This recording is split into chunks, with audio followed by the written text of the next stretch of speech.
mga gabineteng hindi inalis sa pwesto. Todo pasalamat kay Pangulong Bongbong Marcos. Umaabante sa balita si Abante reporter Eileen Taliping.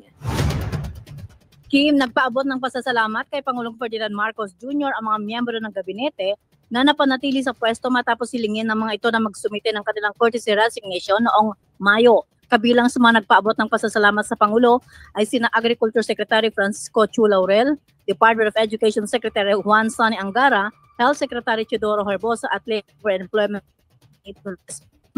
Ayon kay Laurel, nagsalamat siya sa kumpiyansa sa kanya ng Pangulo sa DA para mag-aanap sa saka ng pagkain sa bansa.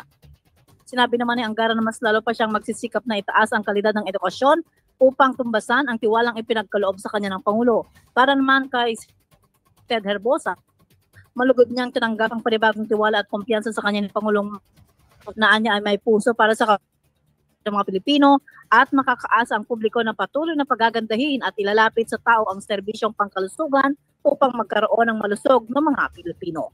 Ako si Eileen Taliping ng Abante Radyo. Ito ang balitang mabilis, mabangis at walang mintis.